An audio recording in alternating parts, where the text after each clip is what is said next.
नमस्कार दोस्तों, आप लोगों का स्वागत है एक और नए वीडियो में। पिछली वीडियो में हम लोग यहाँ तक कर चुके थे, शरीर के तापमान को नियंत्रित करता है कौन करता है? हाइपोथैलेमस ग्रंथि जो है शरीर के तापमान को नियंत्रित करता है। अगला सवाल है आरआरबी कोलकाता का, हम लोग करेंगे इस वीडियो से शुरू करते हैं। वेल्डिंग उद्योग में कौन सा गैस प्रयोग होता है? तो एसिटिलीन गैस का प्रयोग किया जाता है वेल्डिंग उद्योग में। केल्विन स्केल में मानव शरीर का सामान्य तापमान कितना होता है? तो 310 केल्विन होता है। आगे का सवाल करेंगे, आरआरबी मुंबई का सवाल है, पौधे के किस भाग में जूट प्राप्त होती है? तो तना से जूट प्राप्त होती है। किसी पदार्थ की पुरातात्विक महत्व को मापने के लिए आयु का मानक क्या होना चाहिए?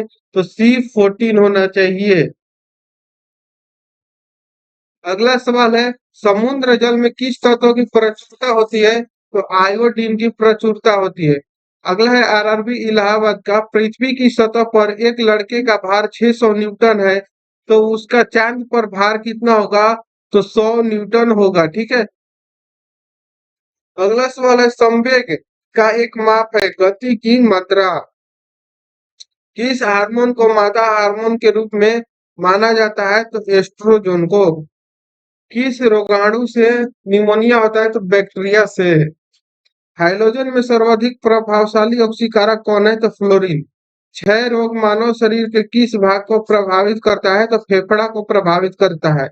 जिप्सम का रासायनिक नाम क्या है? तो कैल्शियम सल्फेट जिप्सम का रासायनिक नाम है। आदर्श गैस की ऊर्जा किस पर निर्भर करती है? तो मोल की संख्या पर। कांसा मिश्र धातु है, कांसा किसका मिश्र धातु है? तांबा तथा तीन का। एंगस्ट्रम से मापा जाता है, क्या मापा जाएगा? तरंग दैर्घ्य की लंबाई एंगस्ट्रम से नापा जाएगा। आरआरबी रांची का सवाल है अगला, हाइड्रोजन का प्राकृतिक स्रोत क्या है? तो कच्चा तेल। 18 कैरेट स्वर्ण से शुद्ध स्वर्ण का प्रतिशत होता है कितना? 75%। विश्व स्वास्थ्य दिवस कब मनाया जाता है? 7 अप्रैल को। दंत चिकित्सक किस प्रकार के दर्पण का उपयोग करता है? तो अवतल दर्पण का। फेरल का सिद्धांत किससे संबंधित है? पवन की दिशा से। गोबर गैस में मुख्य रूप से पाई जाती है, तो गोबर गैस में मुख्य रूप से मीथेन गैस पाई जाती है। अगला सवाल है आरआरबी कोलकाता का, जूट में सड़न प्रक्रिया किस प्रकार होती है? तो सूक्ष्म जैविक द्वारा। स्याही के धब्बे को मिटाने के लिए व्यवहार किया जाता है, तो ऑक्जेलिक अम्ल का प्रयोग करके स्याही के धब्बे को मिटाया जा सकता है।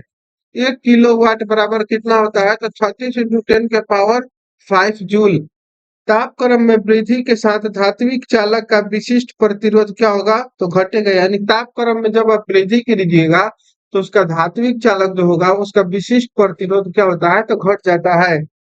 भारत में एसी की सप्लाई की मानक आवृत्ति कितनी होती है? 50 हर्ट्ज से।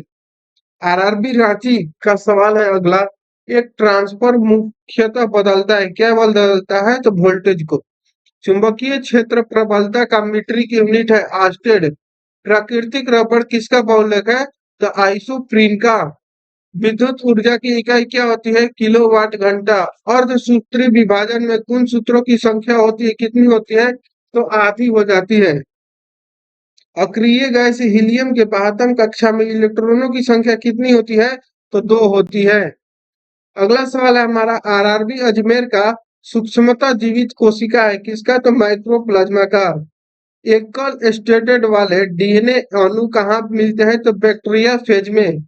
डायनेमाइट बनाने में मुख्य रूप से प्रयोग होता है, तो नाइट्रोग्लिसरीन का प्रयोग करके डायनेमाइट बनाया जाता है। मानव शरीर में ऊर्जा की उत्पत्ति होती है ऊतकों में ऑक्सीजन पहुंचाकर। वेल्डिंग करने में किस गैस का मिश्रण किया जाता है? तो ऑक्सीजन एवं एसिटिलीन का। कृत्रिम सुगंधित पदार्थ बनाने के लिए किया जाता है, एथिल एसिड का प्रयोग करके कृत्रिम सुगंधित पदार्थ बनाया जाता है। सबसे हल्का गैस कौन सा है? तो हीलियम। आरआरबी बेंगलोर का सवाल है, किस दर्पण की न्यूनतम लंबाई क्या होनी चाहिए? यानी करेक्ट, किसी दर्पण की न्यूनतम लंबाई क्या होनी चाहिए जिससे एक व्यक्ति अपना पूरा प्रतिबिंब देख सके? तो उसकी लंबाई का करीब आधा होना चाहिए। आगे कह रहा है कि परमाणु की प्रभावी त्रिज्या कितनी होती है? तो 10⁻⁻10 मीटर। पृथ्वी की आयु ज्ञात की जा सकती है, यूरेनियम काल निर्धारण पद्धति से पृथ्वी की आयु ज्ञात की जा सकती है। पत्थरों एवं खनिजों में सर्वाधिक मात्रा में पाए जाने वाला तत्व कौन है? तो सिलिकम जो है वो पत्थर एवं खनिजों में पाए जाने वाला सर्वाधिक तत्व है। धेनुकेत की पूंछ हमेशा सूर्य से दूर होती है, क्यों? क्योंकि अब केंद्रीय बल के कारण उसका पहुंच होता है बहुत दूर होता है। तो आगे का क्वेश्चन हम लोग नेक्स्ट वीडियो में करते हैं। तो मिलते हैं नेक्स्ट वीडियो में, तब तक के लिए जय हिंद, थैंक यू।